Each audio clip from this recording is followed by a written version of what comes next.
Well, hello everyone, and welcome to it's Freaky Friday. So, hi Carol. So I'm here standing in on Freaky Friday, and I am a ghost. So I am the spirit of Wacky Wednesday. So I'm here to say hello and do a little bit more Halloween goodness. Hi, Sandy. Thanks, you guys, for tuning in today, and welcome. We're going to be doing some ghost stories today. And so, of course,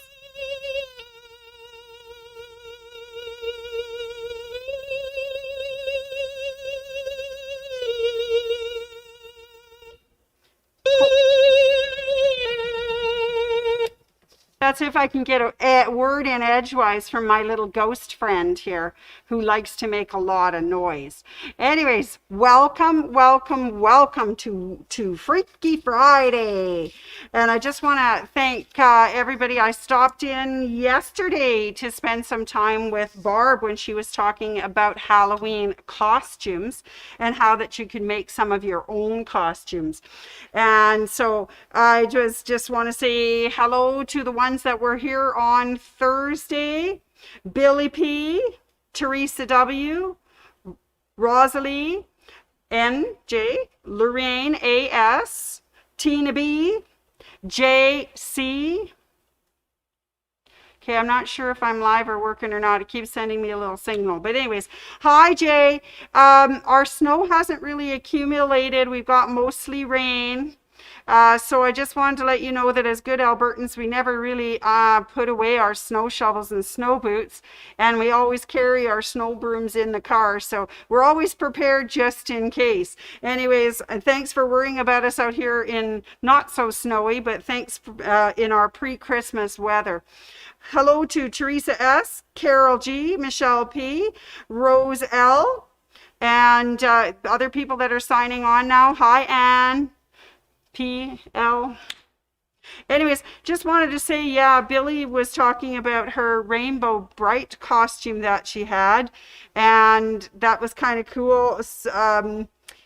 You know, Rainbow Bright fell in between my child and my niece and nephew, so I never did get to really get into Rainbow Bright, but it was a fun thing. And she also wore a Santa suit. And she was talking about whether we had any pictures of Michael in a tutu. And I'm not sure, but I think there might be one out there somewhere. So hi, Billy. I will see if we can find some Michael in the tutu pictures for you. And thank you, Rose L, who said that she was all bundled up and went as a snowmobile, which on days like today would be very appropriate and keep you very warm. So I just love dressing up. I always think it's kind of fun. And what started all of this was, of course, watching Mr. Dress Up.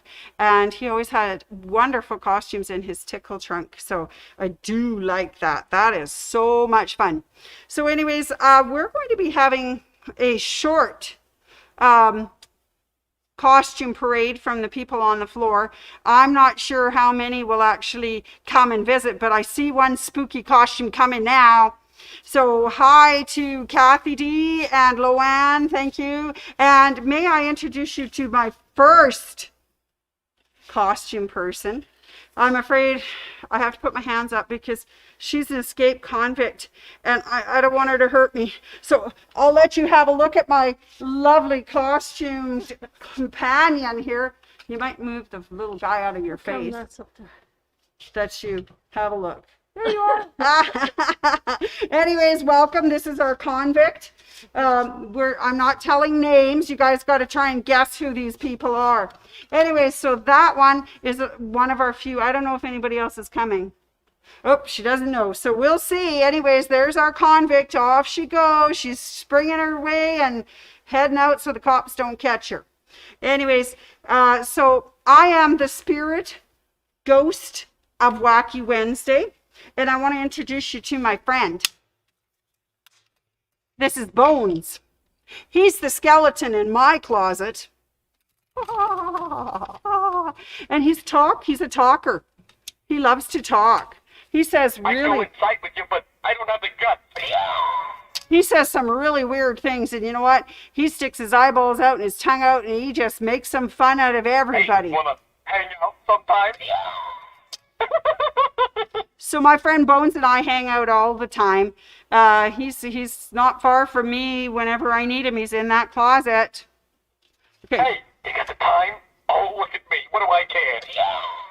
He's so funny. Anyways, yeah, so My Bones... Halloween mask. Oh, that's your face. Thanks, Bones. That wasn't very nice. Eat some candy, would you? You're almost as skinny as me. Ooh, I'm almost as skinny as him. Oh, I like it. Thanks, Bones. I'd go inside with you, but I don't have the guts. So thanks. This is my friend Bones, and this is little spooky ghosts who you heard earlier.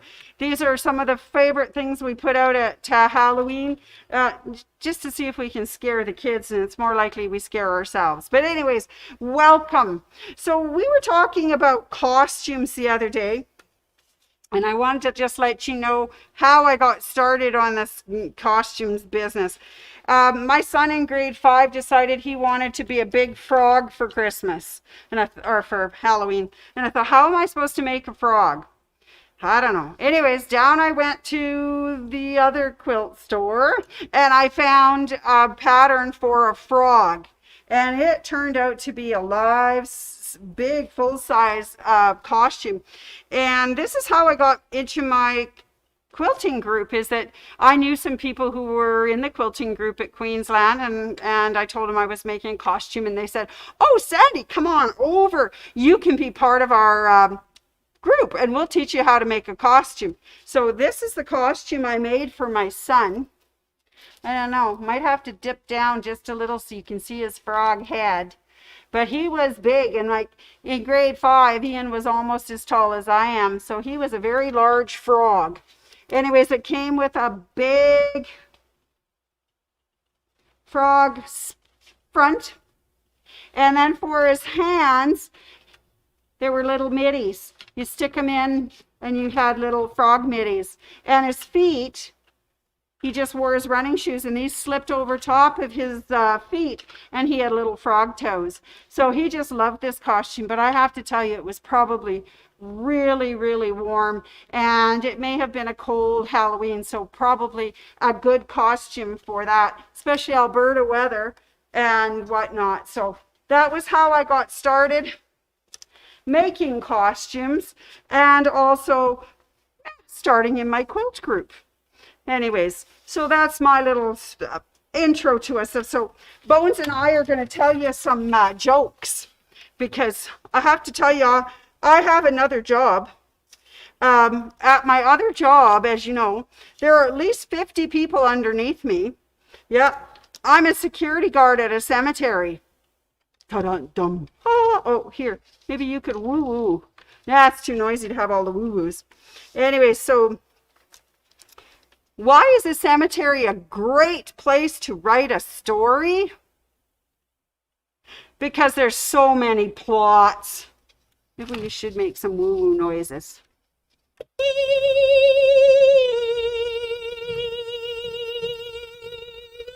So we got lots of ghosts.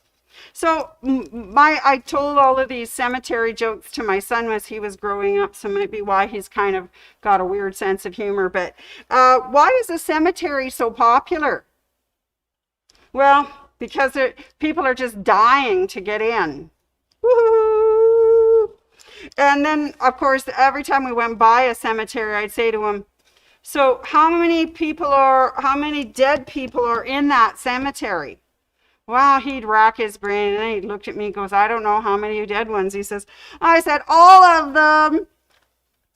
Anyways, so that's my other joke. So what do you think? You think the jokes are going over well? Hey, wanna hang out sometime? Okay, so he may like my jokes. All right, so how do you get inside a locked cemetery? You use a skeleton key. All right. Okay, next. Why is it foggy at the cemetery? Because the people there are mist. Now, here's one for the pandemic group of us who are still wearing our masks, which I guess I could take off, and I will in just a minute. You should wear your mask if you go to a cemetery during the pandemic, because cemeteries have a lot of coffins. And people who live near cemeteries typically don't get buried there. Do you know why? Because they're still alive. Last cemetery joke. I promise to stop bugging you with them. I got fired from my job at the cemetery yesterday. I made a grave mistake. And on all that note, I'm going to set up for my spooky story.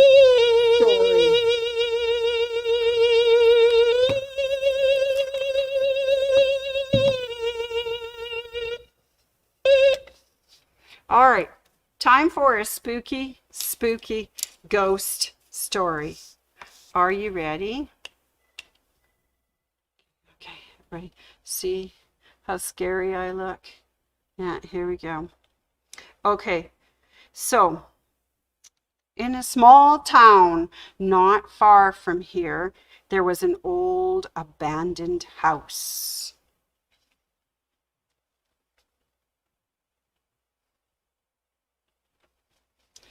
And this house, no one lived there. No one ever went near it because they thought it was haunted.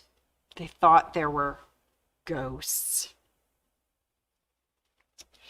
So one day, a bunch of the local people were all sitting around in a coffee shop, and they were chatting about bravery. They were talking about who's brave, who isn't brave, and one particular man was really bragging loudly, wasn't he, Bones? Yeah, he was saying that nothing scared him. And so, of course, his buddies all wouldn't let him get away with that. They said, "Oh, if you're so brave, why don't you spend a night at the haunted house?" So we'll just see how brave you are. Well, now, being kind of a braggart and thinking, oh, I can't let my friends know I'm really scared, he says, fine, he says, I'll go and sleep in that haunted house for one night, and I'll prove to you how brave I am. So the dusk came, and he walked down to the old abandoned house at the edge of town. And when he arrived, he was all alone. And he went into the house and he checked every room and found nothing unusual. But he chose a bedroom upstairs to spend the night. So he spread out his sleeping bag on the floor.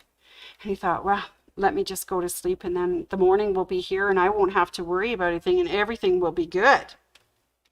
So he laid down, and soon enough he was starting to fall asleep. And he just dozing off when he heard a faint sound from downstairs, and he strained to hear what it was.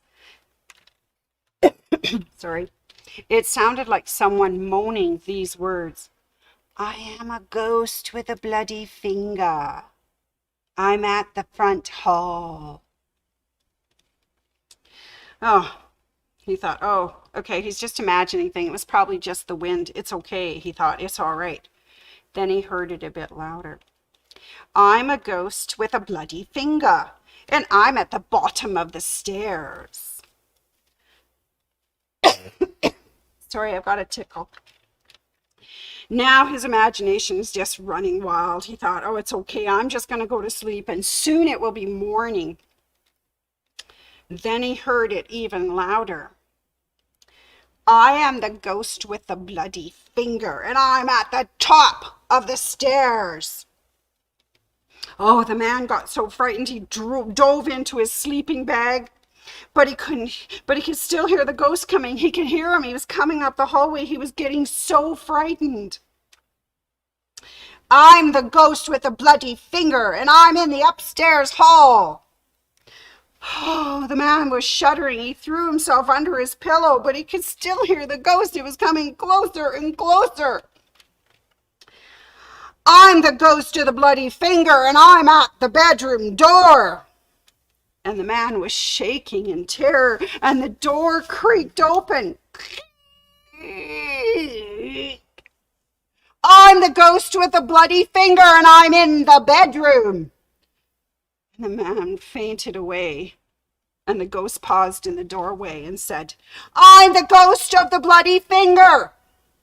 Do you have a Band-Aid? Anyways, hope you enjoyed that very spooky story. It was a good ghost story.